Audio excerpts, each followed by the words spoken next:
Welcome to my vlog!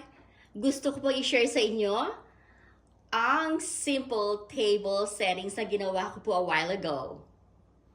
Kagaya po ng sinabi ko sa inyo, dati hindi po kailangan ng mamahaling mga chinawares at kung ano pang gamit upang makagawa po tayo ng napakaganda, napakasimple at eleganteng table settings. Ito pong ating charger plates is made of cardboard. Gold po ang kanyang color. Cardboard po yan. Hindi po ba't maganda? At ang atin namang pong dinner plates ay 100% compostable, biodegradable, and non-toxic.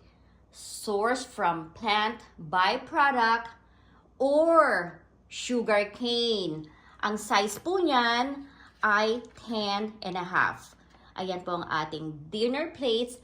At itong naman pong nasa ibabaw na to, ayan po ay ang ating salad plate. At yan po ay 8 inches. Ginawa ko po siya ganito, ang kanyang itsura, para syempre maiba naman ano. So pagka kayo po ay nag-a-arrange ng inyong table settings, nasa sa inyo na po yun kung paano po ninyo pagagantahin ang inyong table settings.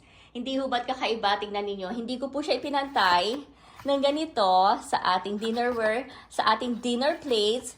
Ganito po ang ginawa ko. Hindi ba? Naging unique siyang tignan.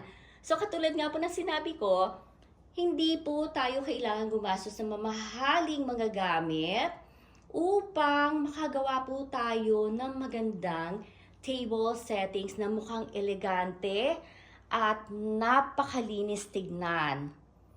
At ang gamit po natin ngayon ay disposable spoon and fork. At ayan po ay pre-fold napkin. Nakasama na rin po ang kanyang spoon, fork, at ang kanyang knife. At syempre, naglagay din po ako ng wine glass. Dahil meron po tayong wine, alam naman ninyo, pagka may gatherings, hindi mawawala ang ating wine. So, ayan po, gusto ko lamang i-share sa inyo ang kakaibang table settings na to, na napakasimple po niya. At yun nga, katulad ng sinabi ko, hindi po tayo kailangang gumastos ng mamahalin para po makagawa tayo ng napakagandang table settings na katulad po nito.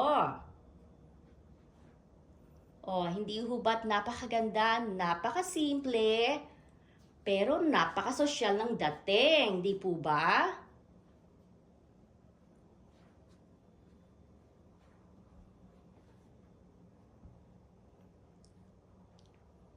Sana po ay nagustuhan ninyo ang aking table settings ngayon na simple lang at hindi po kailangan gumastos ng mamahalin para po tayo makagawa ng magandang table settings po na katulad nito. So thank you guys for watching. Sana po ay meron po ako na ibahagi sa inyo ng kaunting kaalaman kahit na papaano. So don't forget to subscribe to my YouTube channel. See you guys later. Bye!